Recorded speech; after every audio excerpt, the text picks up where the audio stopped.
ਸ਼੍ਰੋਮਣੀ ਗੁਰਦੁਆਰਾ ਪ੍ਰਬੰਧਕ committee ਨੇ ਹੀ ਮਤਾ ਰੱਦ ਦੀਆਂ ਖਬਰਾਂ ਕਰਵਾਈਆਂ ਵਾਇਰਲ। ਗਿਆਨੀ ਹਰਪ੍ਰੀਤ ਸਿੰਘ ਦਾ ਬਿਆਨ। ਅਗਲੇ ਸਾਲ ਤੋਂ ਬੋਰਡਾਂ ਦੀਆਂ ਪ੍ਰੀਖਿਆਵਾਂ ਯੋਜਨਾ ਵਿੱਚ ਪੰਜਾਬੀ ਭਾਸ਼ਾ ਨੂੰ ਖੇਤਰੀ ਭਾਸ਼ਾ ਵਜੋਂ ਕੀਤਾ ਜਾਵੇਗਾ ਸ਼ਾਮਿਲ। CBSE ਨੇ ਦਿੱਤਾ ਸਪਸ਼ਟੀਕਰਨ। ਬੁਖਾਰ ਹੋਣ ਦੇ ਬਾਵਜੂਦ 93 ਦਿਨ ਵੀ ਜਾਰੀ ਰਿਹਾ ਕਿਸਾਨ ਆਗੂ ਜਗਜੀਤ ਸਿੰਘ ਡੱਲੇਵਾਲ ਦਾ ਮਰਨ ਵਰਤ। ਸ਼੍ਰੋਮਣੀ ਗੁਰਦੁਆਰਾ ਪ੍ਰਬੰਧਕ ਕਮੇਟੀ ਦੇ ਵਾਇਰਲ ਮਤੇ ਤੇ ਗਿਆਨੀ ਹਰਪ੍ਰੀਤ ਸਿੰਘ ਨੇ ਕਿਹਾ ਹੈ ਕਿ ਧਰਮ ਪ੍ਰਚਾਰ ਕਮੇਟੀ ਅਤੇ ਸ਼੍ਰੋਮਣੀ ਕਮੇਟੀ ਦਾ ਮਤਾ ਵਾਇਰਲ ਹੋਇਆ ਸੀ ਕਿ ਸ਼੍ਰੀ ਅਕਾਲ ਤਖਤ ਸਾਹਿਬ ਨੂੰ ਹੱਦਾਂ ਵਿੱਚ ਬੰਨ੍ਹਿਆ ਨਹੀਂ ਜਾ ਸਕਦਾ। ਉਨ੍ਹਾਂ ਕਿਹਾ ਕਿ ਸ਼੍ਰੀ ਅਕਾਲ ਤਖਤ ਸਾਹਿਬ ਦੀ ਸੀਮਾ ਨੂੰ ਦੱਸਣ ਵਾਲੇ ਟੋਲੇ ਨੇ ਬਾਅਦ ਵਿੱਚ ਮਤਾ ਰੱਦ ਹੋਣ ਦੀ ਖਬਰ ਨਸ਼ਰ ਕਰਵਾ ਦਿੱਤੀ। ਗਿਆਨੀ ਹਰਪ੍ਰੀਤ ਸਿੰਘ ਨੇ ਕਿਹਾ ਕਿ ਮਤਾ ਵਾਇਰਲ ਹੋਣ ਨਾਲ ਸੰਸਥਾ ਦਾ ਮਿਆਰ ਉੱਚਾ ਉੱਠਿਆ ਸੀ, ਪਰ ਮਤਾ ਰੱਦ ਕਰਨ ਦੀ ਖਬਰ ਨਾਲ ਮਿਆਰ ਹੇਠਾਂ ਡਿੱਗਿਆ ਹੈ। ਉਨ੍ਹਾਂ ਕਿਹਾ ਕਿ ਸ਼੍ਰੋਮਣੀ ਕਮੇਟੀ ਦੇ ਇੱਕ ਅਧਿਕਾਰੀ ਨੇ ਮਤਾ ਰੱਦ ਕਰਵਾਉਣ ਵਾਲੀ ਖਬਰ ਵਾਇਰਲ ਕਰਵਾਉਣ ਲਈ ਦਬਾਅ ਪਾਇਆ ਸੀ। ਉਨ੍ਹਾਂ ਇਹ ਵੀ ਕਿਹਾ ਕਿ ਸ਼੍ਰੋਮਣੀ ਕਮੇਟੀ ਮੁਲਾਜ਼ਮ ਮਿਹਨਤੀ ਹਨ, ਪਰ ਉੱਤੋਂ ਦਬਾਅ ਪਾ ਕੇ ਕੰਮ ਕਰਵਾਇਆ ਜਾਂਦਾ ਹੈ। ਗਿਆਨੀ ਹਰਪ੍ਰੀਤ ਸਿੰਘ ਨੇ ਕਿਹਾ ਕਿ SGPC ਸ਼ਹੀਦਾਂ ਦੇ ਖੂਨ ਨਾਲ ਬਣੀ ਸੰਸਥਾ ਹੈ। ਇਹ ਸੰਸਥਾ ਸਿੱਖਾਂ ਦੇ ਸਿਧਾਂਤਾਂ ਨੂੰ ਅੱਗੇ ਵਧਾਉਣ ਲਈ ਬਣਾਈ ਗਈ ਸੀ। ਉਨ੍ਹਾਂ ਕਿਹਾ ਕਿ ਸਿੱਖ ਮਰਿਆਦਾਵਾਂ ਦੀ ਰਾਖੀ ਲਈ ਸੰਸਥਾ ਬਣਾਈ ਗਈ ਸੀ। ਗਿਆਨੀ ਹਰਪ੍ਰੀਤ ਸਿੰਘ ਨੇ ਕਿਹਾ ਕਿ ਸ਼੍ਰੀ ਅਕਾਲ ਤਖਤ ਸਾਹਿਬ ਦੀ ਕੋਈ ਸੀਮਾ ਨਹੀਂ ਹੈ। ਕੁਝ ਚੰਦ ਵਿਅਕਤੀਆਂ ਨੇ ਸੰਸਥਾਵਾਂ ਨੂੰ ਨੀਵਾਂ ਦਿਖਾਇਆ ਹੈ। ਉਨ੍ਹਾਂ ਨੇ ਨੌਜਵਾਨਾਂ ਨੂੰ ਅੱਗੇ ਆਉਣ ਦੀ ਅਪੀਲ ਵੀ ਕੀਤੀ ਹੈ। ਕੱਲ ਇੱਕ ਸੋਸ਼ਲ ਮੀਡੀਆ ਦੇ ਉੱਤੇ ਧਰਮ ਪ੍ਰਚਾਰ ਕਮੇਟੀ ਸ਼੍ਰੋਮਣੀ ਗੁਰਦੁਆਰਾ ਪ੍ਰਬੰਧਕ ਕਮੇਟੀ ਦਾ ਮਤਾ ਵਾਇਰਲ ਹੋਇਆ, ਬੜਾ ਤੇਜ਼ੀ ਨਾਲ ਵਾਇਰਲ ਹੋਇਆ। ਔਰ ਉਸ ਮਤੇ ਦੇ ਵਿੱਚ ਇਹ ਲਿਖਿਆ ਹੋਇਆ ਸੀ ਕਿ ਧਰਮ ਪ੍ਰਚਾਰ ਕਮੇਟੀ ਜਿਹੜੀ ਹੈ ਉਹ ਇਹ ਮਹਿਸੂਸ ਕਰਦੀ ਹੈ ਔਰ ਇਹ ਮਤਾ ਪਾਸ ਕਰਦੀ ਹੈ ਕਿ ਸ੍ਰੀ ਅਕਾਲ ਤਖਤ ਸਾਹਿਬ ਨੂੰ ਹੱਦਾਂ ਬੰਨਿਆਂ ਦੇ ਵਿੱਚ ਬੰਨਿਆ ਨਹੀਂ ਜਾ ਸਕਦਾ, ਨਹੀਂ ਬੰਨਿਆ ਜਾ ਸਕਦਾ। ਇਹਦਾ ਘੇਰਾ ਸੀਮਤ ਨਹੀਂ ਕੀਤਾ ਜਾ ਸਕਦਾ। ਔਰ ਦੁਨੀਆ ਦੇ ਵਿੱਚ ਫਿਰ ਚੱਲ ਪਈ, ਅੱਛਾ ਸ਼੍ਰੋਮਣੀ ਗੁਰਦੁਆਰਾ ਪ੍ਰਬੰਧਕ ਕਮੇਟੀ ਦੇ ਵਿੱਚ ਇਹੋ ਜਿਹੇ ਸੁਹਿਰਦ ਲੋਕ ਵੀ ਸਨ ਜਿਨ੍ਹਾਂ ਨੇ ਮਤਾ ਪਾਸ ਕੀਤਾ ਕਿ ਸ੍ਰੀ ਅਕਾਲ ਤਖਤ ਸਾਹਿਬ ਦੀ ਅਜ਼ਮਤ ਨੂੰ, ਸ੍ਰੀ ਅਕਾਲ ਤਖਤ ਸਾਹਿਬ ਦੀ ਤਾਕਤ ਨੂੰ ਬੰਨਿਆ ਨਹੀਂ ਜਾ ਸਕਦਾ। 2 ਘੰਟਿਆਂ ਦੇ ਅੰਦਰ ਅੰਦਰ ਹੀ ਜਿਹੜਾ ਟੋਲਾ ਕਹਿੰਦਾ ਸੀ ਕਿ ਸ੍ਰੀ ਅਕਾਲ ਤਖਤ ਸਾਹਿਬ ਦੀਆਂ ਸੇਵਾਵਾਂ ਜਿਹੜੀਆਂ 4 ਦੀਵਾਰੀ ਤੱਕ ਹੈ, ਉਹਨਾਂ ਨੇ ਪੂਰਾ ਢਿੱਲ ਲਾ ਕੇ ਸ਼੍ਰੋਮਣੀ ਗੁਰਦੁਆਰਾ ਪ੍ਰਬੰਧਕ ਕਮੇਟੀ ਤੋਂ ਇੱਕ ਹੋਰ ਜਿਹੜਾ ਹੈ ਉਹ ਖਬਰ ਵਾਇਰਲ ਕਰਵਾਤੀ ਕਿ ਜੀ ਇਹ ਮਤਾ ਤਾਂ ਰੱਦ ਹੋ ਗਿਆ ਸੀ। ਕਿੰਨੀ ਕਮਾਲ ਦੀ ਗੱਲ ਹੈ ਵੀ ਇਹ ਮਤਾ ਰੱਦ ਕਰ ਦਿੱਤਾ ਸੀ ਅਸੀਂ। ਜਿਹੜਾ ਮਤਾ ਇਹ ਕਹਿੰਦਾ ਸੀ ਕਿ ਸ੍ਰੀ ਅਕਾਲ ਤਖਤ ਸਾਹਿਬ ਦੀ ਤਾਕਤ ਬਹੁਤ ਵੱਡੀ ਹੈ, ਇਹ ਮਤਾ ਅਸੀਂ ਰੱਦ ਕਰ ਚੁੱਕੇ ਹਾਂ। ਸ੍ਰੀ ਅਕਾਲ ਤਖਤ ਸਾਹਿਬ ਦੀ ਤਾਕਤ ਵੱਡੀ ਨਹੀਂ ਹੈ। ਕਿੰਨੀ ਕਮਾਲ ਦੀ ਗੱਲ ਹੈ ਨਾ। ਜਿਹੜੇ ਸਿੱਖਾਂ ਨੇ, ਜਿਹੜੀਆਂ ਪੰਥ ਦੀਆਂ ਜਮਾਤਾਂ ਨੇ, ਜਿਹੜੀਆਂ ਪੰਥ ਦੀਆਂ ਕਮੇਟੀਆਂ ਨੇ, ਜਿਹੜੀਆਂ ਪੰਥ ਦੀਆਂ ਸੰਪਰਦਾਵਾਂ ਨੇ, ਸਭਾ ਸੁਸਾਇਟੀਆਂ ਨੇ ਇਹ ਦੱਸਣਾ ਕਿ ਸ੍ਰੀ ਅਕਾਲ ਤਖਤ ਸਾਹਿਬ ਮਹਾਨ ਹੈ, ਉਹਨਾਂ ਵਿੱਚੋਂ ਇੱਕ ਸਾਡੀ ਸੰਸਥਾ ਕਹਿੰਦੀ ਹੈ ਨਹੀਂ ਨਹੀਂ, ਇਹਦੀ ਮਹਾਨਤਾ ਦਾ ਪਾਸ ਕੀਤਾ ਮਤਾ ਅਸੀਂ ਰੱਦ ਕਰ ਦਿੱਤਾ ਸੀ। ਆਪ ਦਾ ਜਲੂਸ ਆਪ ਹੀ ਕਢਾਇਆ ਔਰ ਇੱਕ ਟੋਲੇ ਨੇ ਦਬਾਅ ਪਾ ਕੇ ਇਹ ਖਬਰ ਨਸ਼ਰ ਕਰਵਾਈ ਵੀ ਫਟਾਫਟ ਕਰੋ। ਇਹ ਮਤਾ ਬਹੁਤ ਤੇਜ਼ੀ ਨਾਲ ਵਾਇਰਲ ਹੋ ਗਿਆ, ਮੀਡੀਆ ਦੇ ਉੱਤੇ ਚੱਲ ਰਿਹਾ ਹੈ, ਖਬਰ ਪ੍ਰਸਾਰਿਤ ਕਰੋ ਵੀ ਅਸੀਂ ਤਾਂ ਜੀ 3-4 ਮਹੀਨਿਆਂ ਬਾਅਦ ਇਹ ਕਹਿ ਦਿੱਤਾ ਸੀ ਕਿ ਨਹੀਂ ਅਕਾਲ ਤਖਤ ਸਾਹਿਬ ਦੀ ਸੀਮਾ ਇਹਦੀ ਵਿਸ਼ਾਲ ਸੀਮਾ ਨਹੀਂ, ਥੋੜੀ ਸੀਮਾ ਹੈ। ਇਹ ਹੈਰਾਨੀਜਨਕ ਵਰਤਾਰੇ ਹੈ। ਇਹਦੇ ਨਾਲ ਸੰਸਥਾ ਦਾ ਮਿਆਰ ਜਿਹੜਾ ਹੈ ਉਹ ਉੱਚਾ ਨਹੀਂ ਹੋਇਆ, ਪਹਿਲਾਂ ਉੱਚਾ ਹੋਇਆ। ਜਦੋਂ ਇਹ ਮਤਾ ਵਾਇਰਲ ਹੁੰਦਾ ਹੈ ਧਰਮ ਪ੍ਰਚਾਰ ਕਮੇਟੀ ਦਾ, ਉਦੋਂ ਸੰਸਥਾ ਦਾ ਮਿਆਰ ਉੱਚਾ ਹੋਇਆ। ਔਰ 2 ਘੰਟਿਆਂ ਬਾਅਦ ਹੀ ਜਦੋਂ ਰੱਦ ਕਰ ਦਿੱਤਾ ਤੇ ਉਸ ਰੱਦ ਕੀਤੀ ਗਈ ਜਿਹੜੀ ਨਸ਼ਰ ਸੀ, ਖਬਰ ਨਸ਼ਰ ਹੋਈ, ਉਹਨੇ ਸੰਸਥਾ ਦੇ ਮਿਆਰ ਨੂੰ ਨੀਵਾਂ ਕੀਤਾ ਹੈ, ਉੱਚਾ ਨਹੀਂ ਕੀਤਾ ਹੈ। ਔਰ ਮੈਨੂੰ ਇਹ ਵੀ ਪਤਾ ਹੈ ਕਿ ਚਾਹੇ ਸ਼੍ਰੋਮਣੀ ਗੁਰਦੁਆਰਾ ਪ੍ਰਬੰਧਕ ਕਮੇਟੀ ਦੇ ਚੀਫ ਸੈਕਟਰੀ ਹੈ ਜਾਂ ਅਧਿਕਾਰੀ ਹੈ, ਉਹਨਾਂ ਨੇ ਮਨੋਂ ਇਹ ਰੱਦ ਕਰਨ ਵਾਲੀ ਜਿਹੜੀ ਖਬਰ ਨਸ਼ਰ ਨਹੀਂ ਕੀਤੀ, ਦਬਾਅ ਪਾ ਕੇ ਕਰਾਈ ਗਈ ਨਸ਼ਰ, ਦਬਾਅ ਪਾ ਕੇ ਕਰਾਈ ਗਈ। ਸ਼੍ਰੋਮਣੀ ਗੁਰਦੁਆਰਾ ਪ੍ਰਬੰਧਕ ਕਮੇਟੀ ਦਾ ਸੇਵਾਦਾਰ ਤੋਂ ਲੈ ਕੇ ਸਕੱਤਰ ਤੱਕ ਸ਼੍ਰੋਮਣੀ ਗੁਰਦੁਆਰਾ ਪ੍ਰਬੰਧਕ ਕਮੇਟੀ ਦੇ ਮਲਾਲ ਨੂੰ ਉੱਚਾ ਚੁੱਕਣ ਦੇ ਲਈ ਯਤਨਸ਼ੀਲ ਹੈ। ਮੈਨੂੰ ਪਤਾ ਹੈ ਉਹ ਨਹੀਂ ਕੋਈ ਐਸੀ ਗੱਲ ਕਰ ਸਕਦੇ ਜਿਹਦੇ ਨਾਲ ਸੰਸਥਾ ਦਾ ਮਿਆਰ ਜਿਹੜਾ ਜਾਂ ਮਲਾਲ ਜਿਹੜਾ ਡਾਊਨ ਹੋਵੇ। ਪਰ ਜਦੋਂ ਦਬਾਈ ਇਹ ਨਾ ਪਾਇਆ ਜਾਂਦਾ ਹੈ, ਫੋਰਸ ਹੀ ਇਹ ਨਾ ਕੀਤਾ ਜਾਂਦਾ ਕਿ ਖੰਡਨ ਕਰੋ ਇਹਦਾ, ਤੇ ਕਰਨਾ ਪੈਂਦਾ ਹੈ, ਮਜਬੂਰੀ 'ਚ ਕਰਨਾ ਪੈਂਦਾ। ਸ੍ਰੀ ਅਕਾਲ ਤਖਤ ਸਾਹਿਬ ਦੀ ਪ੍ਰਭੂ ਸੱਤਾ ਦਾ ਸਵਾਲ ਹੈ। ਗਿਆਨੀ ਹਰਪ੍ਰੀਤ ਸਿੰਘ ਵਰਗੇ 100 ਆਏ ਤੇ 100 ਗਏ। ਸ੍ਰੀ ਅਕਾਲ ਤਖਤ ਸਾਹਿਬ ਦੁਨੀਆ ਦੇ ਵਿੱਚ ਇੱਕੋ ਹੈ ਤੇ ਇੱਕੋ ਹੀ ਰਹੇਗਾ। CBSE ਦਾ ਕਹਿਣਾ ਹੈ ਕਿ ਅਗਲੇ ਸਾਲ 2 ਬੋਰਡਾਂ ਦੀਆਂ ਪ੍ਰੀਖਿਆ ਯੋਜਨਾਵਾਂ ਵਿੱਚ ਪੰਜਾਬੀ ਭਾਸ਼ਾ ਨੂੰ ਖੇਤਰੀ ਭਾਸ਼ਾ ਵਜੋਂ ਸ਼ਾਮਿਲ ਕੀਤਾ ਜਾਵੇਗਾ। ਪੰਜਾਬ ਦੇ ਕਈ ਰਾਜਨੀਤਿਕ ਆਗੂਆਂ ਵੱਲੋਂ CBSE ਦੀ 2 ਵਾਰ ਬੋਰਡ ਪ੍ਰੀਖਿਆ ਫਾਰਮੈਟ ਲਈ ਡਰਾਫਟ ਸਕੀਮ ਵਿੱਚੋਂ ਪੰਜਾਬੀ ਨੂੰ ਕਥਿਤ ਤੌਰ ਤੇ ਹਟਾਉਣ ਦਾ ਮੁੱਦਾ ਉਠਾਉਣ ਤੋਂ ਬਾਅਦ ਬੋਰਡ ਨੇ ਇਸ ਮੁੱਦੇ ਤੇ ਸਪਸ਼ਟੀਕਰਨ ਜਾਰੀ ਕੀਤਾ ਹੈ। ਕੇਂਦਰੀ ਸੈਕੰਡਰੀ ਸਿੱਖਿਆ ਬੋਰਡ ਨੇ ਅੱਜ ਕਿਹਾ ਕਿ ਅਗਲੇ ਸਾਲ ਯੋਜਨਾ ਦੇ ਨਵੇਂ ਡਰਾਫਟ ਵਿੱਚ ਪੰਜਾਬੀ ਭਾਸ਼ਾ ਨੂੰ ਸ਼ਾਮਿਲ ਕੀਤਾ ਜਾਵੇਗਾ, ਜਿਸ ਦਾ ਉਦੇਸ਼ ਸਾਲ ਵਿੱਚ 2 ਵਾਰ ਇੱਕ ਖੇਤਰੀ ਅਤੇ ਇੱਕ ਵਿਦੇਸ਼ੀ ਭਾਸ਼ਾ ਦੇ ਨਾਲ ਬੋਰਡ ਪ੍ਰੀਖਿਆਵਾਂ ਕਰਵਾਉਣਾ ਹੈ। CBSE ਦੇ ਇੱਕ ਸੀਨੀਅਰ ਅਧਿਕਾਰੀ ਨੇ ਕਿਹਾ ਕਿ ਅੱਜ ਪੇਸ਼ ਕੀਤੇ ਜਾਣ ਵਾਲੇ ਵਿਸ਼ਿਆਂ ਵਿੱਚ ਕੋਈ ਬਦਲਾਅ ਨਹੀਂ ਹੈ। ਇਹ ਸੂਚੀ ਸੰਕੇਤਕ ਹੈ। ਅਗਲੇ ਸਾਲ ਪੰਜਾਬੀ ਭਾਸ਼ਾ ਦੀ ਪ੍ਰੀਖਿਆ ਹੋਵੇਗੀ। ਅੱਜ ਪੇਸ਼ ਕੀਤੇ ਜਾਣ ਵਾਲੇ ਸਾਰੇ ਵਿਸ਼ੇ ਅਗਲੇ ਸਾਲ 2 ਬੋਰਡ ਪ੍ਰੀਖਿਆਵਾਂ ਵਿੱਚ ਜਾਰੀ ਰਹਿਣਗੇ। ਦੱਸ ਦਈਏ ਕਿ ਸ਼੍ਰੋਮਣੀ ਅਕਾਲੀ ਦਲ ਦੇ ਨੇਤਾ ਪਰਮਬੰਸ ਰੋਮਾਣਾ ਨੇ ਕੇਂਦਰ ਤੇ ਹਮਲਾ ਬੋਲਿਆ ਸੀ ਅਤੇ ਦੋਸ਼ ਲਗਾਇਆ ਸੀ ਕਿ ਪੰਜਾਬੀ ਭਾਸ਼ਾ ਨੂੰ ਮਿਟਾਉਣ ਦੀ ਸਾਜ਼ਿਸ਼ ਰਚੀ ਗਈ ਹੈ। ਉਹਨਾਂ ਕਿਹਾ ਸੀ ਕਿ ਤੁਸੀਂ ਨਵੇਂ ਪਾਠਕ੍ਰਮ ਵਿੱਚ ਪੰਜਾਬੀ ਨੂੰ ਕਿਉਂ ਛੱਡ ਦਿੱਤਾ ਹੈ। ਇਹ ਇੱਕ ਸਾਜ਼ਿਸ਼ ਦਾ ਹਿੱਸਾ ਹੈ। ਮੈਂ ਭਾਜਪਾ ਦੇ ਆਗੂਆਂ ਤੋਂ ਪੁੱਛਣਾ ਚਾਹੁੰਦਾ ਹਾਂ ਕਿ ਕੀ ਤੁਸੀਂ ਇਸ ਸਾਜ਼ਿਸ਼ ਦਾ ਹਿੱਸਾ ਹੋ। ਇਹ ਇੱਕ ਬਹੁਤ ਹੀ ਪਰੇਸ਼ਾਨ ਕਰਨ ਵਾਲਾ ਤੱਥ ਹੈ ਕਿ ਤੁਸੀਂ ਆਪਣੀ ਮਾਂ ਬੋਲੀ ਲਈ ਨਹੀਂ ਲੜ ਸਕਦੇ। ਉਹਨਾਂ ਕਿਹਾ ਕਿ ਦੇਖੋ ਤਾਮਿਲਨਾਡੂ ਦੇ ਮੁੱਖ ਮੰਤਰੀ NEP ਵਿਰੁੱਧ ਕਿਵੇਂ ਲੜ ਰਹੇ ਹਨ। CBSE ਵੱਲੋਂ ਜਾਰੀ ਨੋਟੀਫਿਕੇਸ਼ਨ ਵਿੱਚ ਰਾਏ, ਉਰੰਗ, ਤਮਾਂਗ, ਸ਼ੇਰਪਾ, ਸੰਸਕ੍ਰਿਤ, ਉਰਦੂ, ਮਰਾਠੀ, ਗੁਜਰਾਤੀ, ਮਨੀਪੁਰੀ, ਤਿੱਬਤ, ਪੋਤੀ, ਤੇਲਗੂ, ਬੋਡੋ, ਤੰਗਖੁਲ, ਭੂਟੀਆ, ਕਸ਼ਮੀਰੀ, ਮਿਜ਼ੋ ਅਤੇ ਥਾਈ ਸ਼ਾਮਿਲ ਹਨ, ਪਰ ਖੇਤਰੀ ਭਾਸ਼ਾਵਾਂ ਦੀ ਸੂਚੀ ਵਿੱਚੋਂ ਪੰਜਾਬੀ ਨੂੰ ਬਾਹਰ ਕੱਢ ਦਿੱਤਾ ਗਿਆ ਹੈ। ਅੱਜ 93 ਦਿਨ ਵੀ ਕਿਸਾਨ ਆਗੂ ਜਗਜੀਤ ਸਿੰਘ ਡੱਲੇਵਾਲ ਦੀ ਭੁੱਖ ਹੜਤਾਲ ਦਾਤਾ ਸਿੰਘ ਵਾਲਾ ਖਨੌਰੀ ਕਿਸਾਨ ਮੋਰਚਾ ਵਿਖੇ ਜਾਰੀ ਰਹੀ। ਕੱਲ ਸਵੇਰ ਤੋਂ ਹੀ ਜਗਜੀਤ ਸਿੰਘ ਡੱਲੇਵਾਲ ਦੀ ਸਿਹਤ ਲਗਾਤਾਰ ਵਿਗੜਦੀ ਜਾ ਰਹੀ ਹੈ।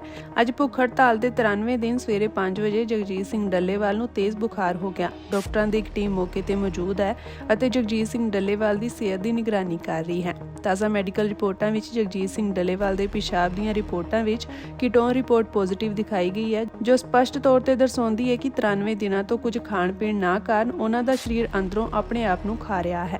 ਕੱਲ ਸਵੇਰੇ ਚੰਡੀਗੜ੍ਹ ਵਿੱਚ ਸੰਯੁਕਤ ਕਿਸਾਨ ਮੋਰਚਾ ਅਤੇ ਕਿਸਾਨ ਮਜ਼ਦੂਰ ਮੋਰਚਾ ਦੀ ਮੀਟਿੰਗ ਹੋਵੇਗੀ ਅਤੇ ਉਸ ਤੋਂ ਬਾਅਦ ਦੋਵੇਂ ਮੋਰਚੇ ਏਕਤਾ ਲਈ ਸੰਯੁਕਤ ਕਿਸਾਨ ਮੋਰਚਾ ਨਾਲ ਮੀਟਿੰਗ ਕਰਨਗੇ। 8 ਮਾਰਚ ਨੂੰ ਮਹਿਲਾ ਦਿਵਸ ਤੇ ਦਾਤਾ ਸਿੰਘ ਵਾਲਾ, ਖਨੌਰੀ, ਸ਼ੰਭੂ ਅਤੇ ਰਤਨਪੁਰਾ ਮੋਰਚਿਆਂ ਤੇ MSP ਗਾਰੰਟੀ ਕਾਨੂੰਨ ਦੇ ਮੁੱਦੇ ਤੇ ਮਹਿਲਾ ਪੰਚਾਇਤਾਂ ਦਾ ਆਯੋਜਨ ਕੀਤਾ ਜਾਵੇਗਾ। कल सुबह से सरदार जगजीत सिंह डल्लेवाल जी का स्वास्थ्य बहुत तेजी से गिर रहा है। आज आंदोलन का 379वां दिन है। हमारा पिछला 2020-21 का आंदोलन 378 दिनों तक चला था और ये आंदोलन उससे एक दिन ज्यादा हो गया और अभी कंटिन्यू चल रहा है। सरदार जगजीत सिंह डल्लेवाल जी के आमरण अनशन का आज 93वां दिन है। कल सुबह अचानक से 8-9 बजे के आसपास जगजीत सिंह डल्लेवाल जी का ब्लड प्रेशर बहुत ही ज्यादा बढ़ने लग गया और वो जो रिकॉर्डिंग करी गई, जो रिकॉर्ड में दर्ज है, उनका ब्लड प्रेशर 176/107 से भी अधिक चला गया था। 176/107 है, वो नोट कर रखा है वो। उसके बाद जो डॉक्टरों की टीम मौके पे मौजूद थी, उस डॉक्टरों की टीम ने 2-3 घंटे बहुत मेहनत करी और उनके अथक प्रयासों के कारण उनका ब्लड प्रेशर थोड़ा कंट्रोल में आ पाया। लेकिन उसी समय से हमारे मोर्चे की सारी लीडरशिप अलर्ट हो गई थी और कंटिन्यूअसली डल्लेवाल साहब की हेल्थ की मॉनिटरिंग करी जा रही थी। आज सुबह लगभग 5 बजे के आसपास जो वॉलंटियर्स जगजीत सिंह डल्लेवाल जी के पास रहते हैं, उनकी सेवा में रहते हैं, उन्होंने हमें सूचित किया कि प्रधान जी को बहुत तेज बुखार चढ़ रहा है और जब उनका बुखार नोट किया तो 103.6 डिग्री तक उनको बुखार हो रखा था और उनको बहुत ज्यादा ठंड भी लग रही थी, हाथ पैर उनके कांप रहे थे और डॉक्टरों की टीम जो मौके पे मौजूद थी, जो सारे सीनियर डॉक्टर भी जो मौके पे मौजूद थे, उन्होंने जो हालात देखे वो बड़े चिंताजनक थे। उसके बाद हमने तमाम साथियों ने आपस में चर्चा करी और अपने मोर्चे की इमरजेंसी मीटिंग आज यहां पे बुलाई, क्योंकि जिस तरीके से उनका ब्लड प्रेशर बहुत ज्यादा शूट अप कर रहा है, बुखार बहुत ज्यादा तेज चढ़ रहा है, तो किसी भी तरह की अगर स्थिति बने, परमात्मा ना करे कोई स्थिति बने, लेकिन कोई भी स्थिति बने, उससे निपटने के लिए आपसी विचार चर्चा करने के लिए हमारे फोरम ने आज इमरजेंसी बैठक करी। और सरदार जगजीत सिंह डल्लेवाल जी की जो लेटेस्ट रिपोर्ट आई है, जो मेडिकल रिपोर्ट है, उसमें भी कई सारी एबनॉर्मलिटीज आ रही हैं।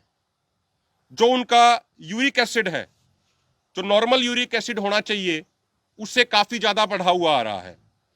यूरिक एसिड का नॉर्मल जो रेफरेंस लेवल है वो 3.50 से 7.20 के बीच में होना चाहिए, लेकिन उनका 9.28 से भी अधिक आ रहा है। और जो एक अन्य महत्वपूर्ण बात है, लीवर, किडनी का और सीरम का जो टेस्ट होता है वो नॉर्मल व्यक्ति का 1.00 से नीचे होना चाहिए, लेकिन जगजीत सिंह डल्लेवाल जी का जो रिजल्ट आ रहा है वो 3.00 से भी अधिक आ रहा है। और जो सबसे महत्वपूर्ण बात है, जो उनका यूरिक एसिड का जो कीटोन जो रिपोर्ट आई है, जो एक नॉर्मल व्यक्ति की नेगेटिव होनी चाहिए, वो सरदार जगजीत सिंह डल्लेवाल जी की जो प्रेजेंट में आई है वो 10.00 आई है।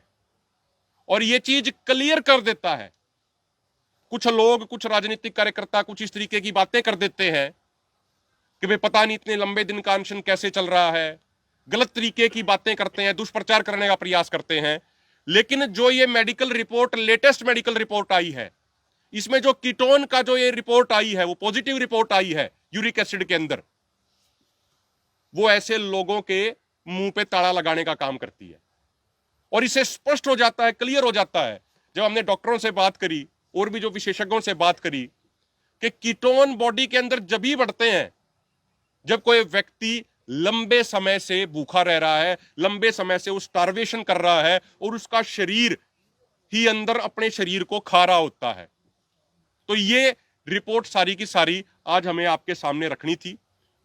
आज दोपहर में भी जब हमारे साथियों ने चेक किया, उनको काफी तेज बुखार था, 102 103 के आसपास ही उनका बुखार आपस में वहां पे उसके आसपास ही रह रहा था।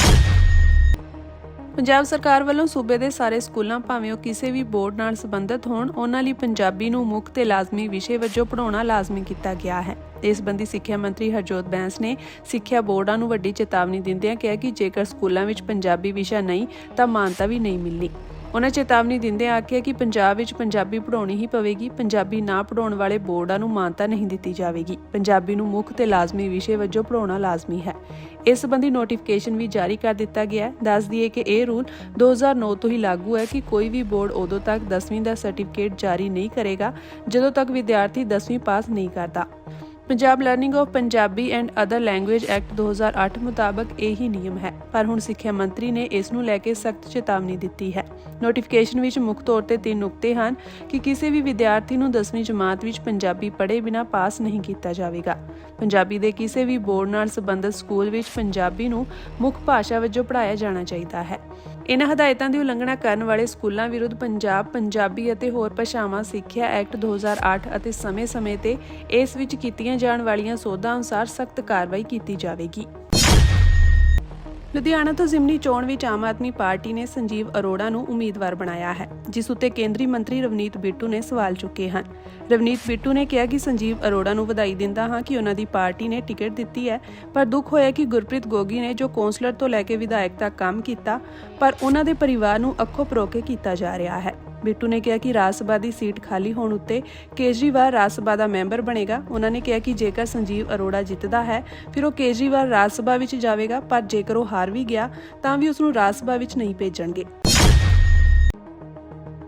ਲੁਧਿਆਣਾ ਦੀ ਜ਼ਿਮਨੀ ਚੋਣ ਲਈ ਆਮ ਆਦਮੀ ਪਾਰਟੀ ਵੱਲੋਂ ਰਾਜ ਸਭਾ ਮੈਂਬਰ ਸੰਜੀਵ ਅਰੋੜਾ ਦਾ ਨਾਮ ਐਲਾਨ ਦਿੱਤਾ ਗਿਆ ਹੈ, ਜਿਸ ਤੋਂ ਬਾਅਦ ਪਾਰਟੀ ਲੀਡਰਾਂ ਦੀਆਂ ਪ੍ਰਤੀਕਿਰਿਆਵਾਂ ਸਾਹਮਣੇ ਆਉਣੀਆਂ ਸ਼ੁਰੂ ਹੋ ਚੁੱਕੀਆਂ ਹਨ। ਕਾਂਗਰਸੀ ਆਗੂ ਸੁਖਪਾਲ ਸਿੰਘ ਖਹਿਰਾ ਨੇ ਆਮ ਆਦਮੀ ਪਾਰਟੀ ਦੇ ਕੌਮੀ ਕਨਵੀਨਰ ਅਰਵਿੰਦ ਕੇਜਰੀਵਾਲ ਤੇ ਇਲਜ਼ਾਮ ਲਗਾਇਆ ਕਿ ਉਹ ਚੋਰ ਦਰਵਾਜ਼ੇ ਰਾਹੀਂ ਪੰਜਾਬ ਦੀ ਸਿਆਸਤ ਵਿੱਚ ਆ ਕੇ ਸਰਕਾਰ ਚਲਾਉਣਾ ਚਾਹੁੰਦਾ ਹੈ।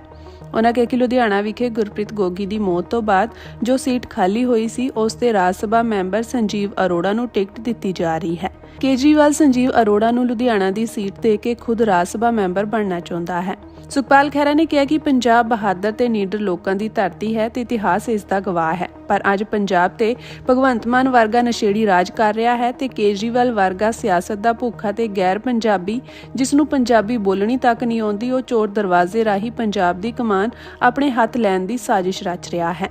ਉਹਨਾਂ ਕਿਹਾ ਕਿ 1.5 ਦਿਨਾਂ ਦਾ ਵਿਧਾਨ ਸਭਾ ਦਾ ਸੈਸ਼ਨ ਸੀ, ਜਿਸ ਵਿੱਚ ਗੈਰ ਪੰਜਾਬੀਆਂ ਦਾ ਪੰਜਾਬ ਵਿੱਚ ਆਉਣ ਦਾ ਮੁੱਦਾ, ਬੇਅਦਬੀਆਂ ਅਤੇ ਨਸ਼ੇ ਵਰਗੇ ਪੰਜਾਬ ਦੇ ਕਿਸੇ ਜ਼ਰੂਰੀ ਮੁੱਦੇ ਤੇ ਚਰਚਾ ਨਹੀਂ ਹੋਈ।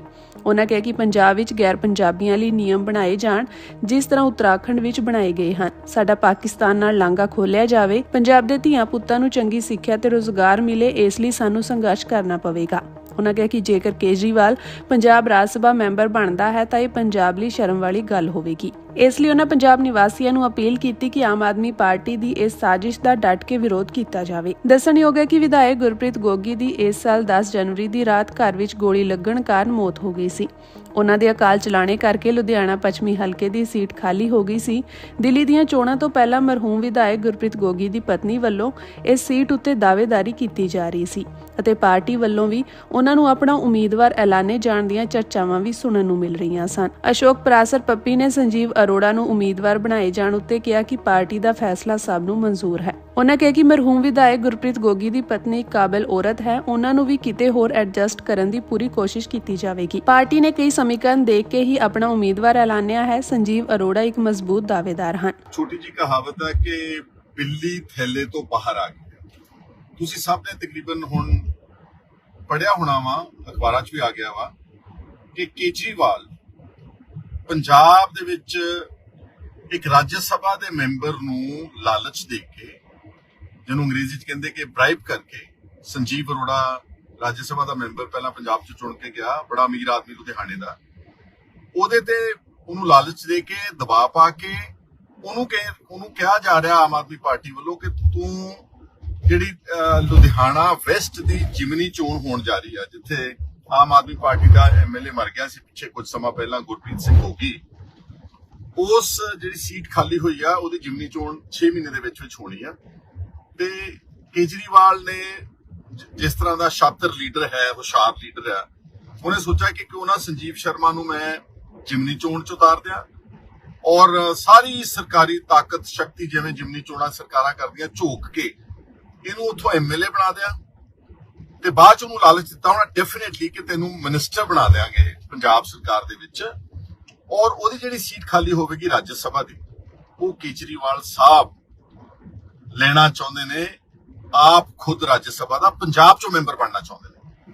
ਯਾਦ ਰਹੇ ਕਿ ਕੌਣ ਹੈ ਵਿਅਕਤੀ ਅਰਵਿੰਦ ਕੇਜਰੀਵਾਲ। ਜਦੋਂ ਅੰਦੋਲਨ 'ਚੋਂ ਬਾਹਰ ਨਿਕਲ ਕੇ ਆਇਆ, ਇਹਦੇ ਲਫ਼ਜ਼ ਨੇ ਕਿ ਹਮ यहाँ सत्ता परिवर्तन करने नहीं आए, हम व्यवस्था परिवर्तन करने आए हैं।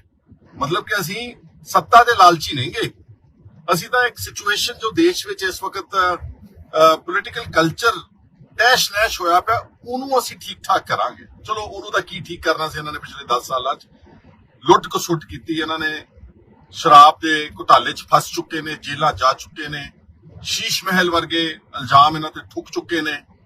ਔਰ ਕੱਲ ਕੈਗ ਦੀ ਰਿਪੋਰਟ ਜਿਹੜੀ 10 ਸਾਲ ਕੇਜਰੀਵਾਲ ਨੇ ਉੱਥੇ ਪੇਸ਼ ਨਹੀਂ ਹੋਣ ਦਿੱਤੀ ਵਿਧਾਨ ਸਭਾ 'ਚ ਦਿੱਲੀ, ਕੱਲ ਦਿੱਲੀ ਵਿਧਾਨ ਸਭਾ 'ਚ ਪੇਸ਼ ਹੋਈ ਰਿਪੋਰਟ, ਉਹਦੇ 'ਚ ਕਿਹਾ ਕਿ 2000 ਕਰੋੜ ਰੁਪਏ ਤੋਂ ਵੱਧ ਇਸ ਫਰਜ਼ੀ ਸ਼ਰਾਬ ਘੁਟਾਲੇ ਦੀ ਨੀਤੀ ਨੇ ਦਿੱਲੀ ਦੇ ਖਜ਼ਾਨੇ ਦਾ ਤਬਾਹ ਕੀਤਾ ਵਾ। ਹਾਲੇ ਪਤਾ ਨਹੀਂ ਕਿੰਨੀਆਂ ਕੈਗ ਰਿਪੋਰਟਸ ਹੋਰ ਹੋਣੀਆਂ।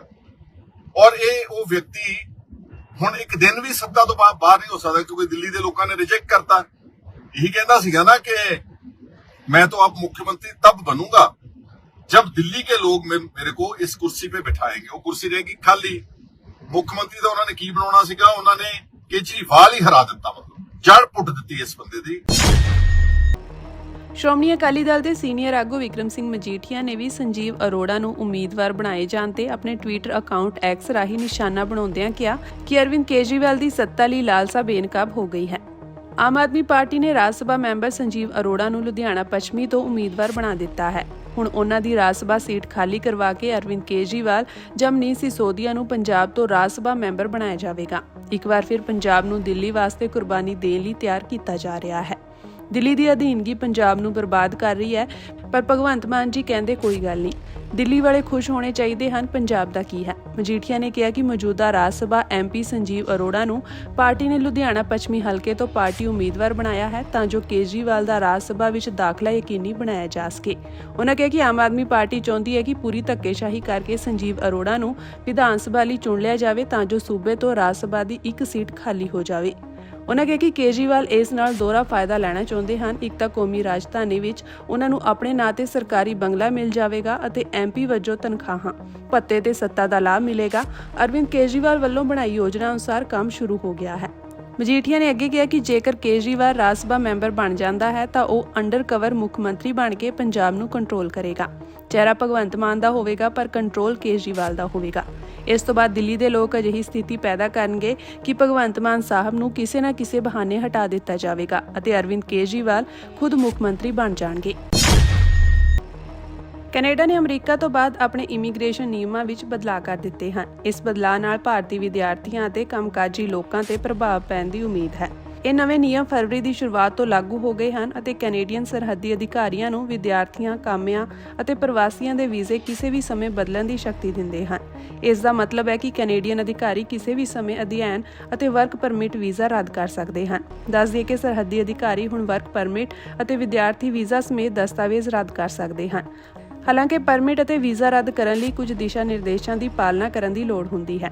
ਇੱਕ ਦਿਸ਼ਾ ਨਿਰਦੇਸ਼ ਇਹ ਵੀ ਹੈ ਕਿ ਜੇਕਰ ਕੋਈ ਅਧਿਕਾਰੀ ਇਹ ਯਕੀਨੀ ਨਹੀਂ ਬਣਾਉਂਦਾ ਕਿ ਕੋਈ ਵਿਅਕਤੀ ਆਪਣੇ ਅਧਿਕਾਰਿਤ ਠਹਿਰਾਅ ਦੀ ਮਿਆਦ ਪੁੱਗਣ ਤੋਂ ਬਾਅਦ ਕੈਨੇਡਾ ਛੱਡ ਦੇਵੇਗਾ ਤਾਂ ਉਹ ਕੈਨੇਡਾ ਵਿੱਚ ਹੋਣ ਦੇ ਬਾਵਜੂਦ ਵੀ ਦਾਖਲੇ ਤੋਂ ਇਨਕਾਰ ਕਰ ਸਕਦਾ ਹੈ ਜਾਂ ਆਪਣਾ ਪਰਮਿਟ ਰੱਦ ਕਰ ਸਕਦਾ ਹੈ। ਕੈਨੇਡਾ ਵਿੱਚ ਹੋਏ ਸਖਤ ਨਿਯਮ ਨਾਲ ਦੇਸ਼ ਅਤੇ ਦੁਨੀਆ ਭਰ ਦੇ ਲੱਖਾਂ ਵਿਦਿਆਰਥੀ ਪ੍ਰਭਾਵਿਤ ਹੋਣਗੇ। ਜ਼ਿਕਰਯੋਗ ਹੈ ਕਿ ਵੱਡੀ ਗਿਣਤੀ ਵਿੱਚ ਭਾਰਤੀ ਵਿਦਿਆਰਥੀ ਕੈਨੇਡਾ ਵਿੱਚ ਪੜ੍ਹਦੇ ਹਨ, ਇਸ ਲਈ ਉਹਨਾਂ ਦੀਆਂ ਸਮੱਸਿਆਵਾਂ ਵਿੱਚ ਵੀ ਵਾਧਾ ਹੋਣਾ ਤੈਅ ਹੈ। ਕੈਨੇਡਾ ਭਾਰਤੀ ਵਿਦਿਆਰਥੀਆਂ ਅਤੇ ਕੰਮਕਾਜੀ ਲੋਕਾਂ ਲਈ ਸਭ ਤੋਂ ਪਸੰਦੀਦਾ ਥਾਵਾਂ ਵਿੱਚੋਂ ਇੱਕ ਹੈ। ਸਰਕਾਰੀ ਅੰਕੜਿਆਂ ਅਨੁਸਾਰ ਇਸ ਵੇਲੇ ਕੈਨੇਡਾ ਵਿੱਚ ਉੱਚ ਸਿੱਖਿਆ ਪ੍ਰਾਪਤ ਕਰਨ ਵਾਲੇ ਭਾਰਤੀ ਵਿਦਿਆਰਥੀਆਂ ਦੀ ਗਿਣਤੀ 4.2 ਲੱਖ ਤੋਂ ਵੱਧ ਹੈ। ਜੇਕਰ ਕਿਸੇ ਵੀ ਵਿਦਿਆਰਥੀ, ਵਰਕਰ ਜਾਂ ਪ੍ਰਵਾਸੀ ਨੂੰ ਦਾਖਲ ਹੋਣ ਤੋਂ ਰੋਕਿਆ ਜਾਂਦਾ ਹੈ ਤਾਂ ਉਹਨਾਂ ਨੂੰ ਬੰਦਰਗਾਹ ਤੇ ਰੋਕਿਆ ਜਾਵੇਗਾ ਅਤੇ ਉਹਨਾਂ ਦੇ ਦੇਸ਼ ਵਾਪਸ ਭੇਜ ਦਿੱਤਾ ਜਾਵੇਗਾ। ਜੇਕਰ ਕਿਸੇ ਵਿਅਕਤੀ ਦਾ ਪਰਮਿਟ ਉਦੋਂ ਰੱਦ ਕਰ ਦਿੱਤਾ ਜਾਂਦਾ ਹੈ ਜਦੋਂ ਪਹਿਲਾਂ ਹੀ ਕੈਨੇਡਾ ਵਿੱਚ ਖੋਜ ਕਰ ਰਿਹਾ ਹੋਵੇ, ਕੰਮ ਕਰ ਰਿਹਾ ਹੋਵੇ ਜਾਂ ਰਹਿ ਰਿਹਾ ਹੋਵੇ ਤਾਂ ਉਸ ਨੂੰ ਦੇਸ਼ ਛੱਡਣ ਦਾ ਨੋਟਿਸ ਦਿੱਤਾ ਜਾਵੇਗਾ। 2024 ਦੇ ਪਹਿਲੇ 6 ਮਹੀਨਿਆਂ ਵਿੱਚ ਕੈਨੇਡਾ ਨੇ 3.6 ਲੱਖ ਤੋਂ ਵੱਧ ਭਾਰਤੀਆਂ ਨੂੰ ਯਾਤਰਾ ਵੀਜ਼ੇ ਜਾਰੀ ਕੀਤੇ। ਕੈਨੇਡੀਅਨ ਅਧਿਕਾਰੀਆਂ ਵੱਲੋਂ ਜਾਰੀ ਕੀਤੇ ਗਏ ਅੰਕੜਿਆਂ ਅਨੁਸਾਰ 2023 ਵਿੱਚ ਵੀ ਸਾਲ ਦੇ ਪਹਿਲੇ 6 ਮਹੀਨਿਆਂ ਵਿੱਚ ਭਾਰਤੀਆਂ ਦੀ ਗਿਣਤੀ 3.4 ਲੱਖ ਸੀ।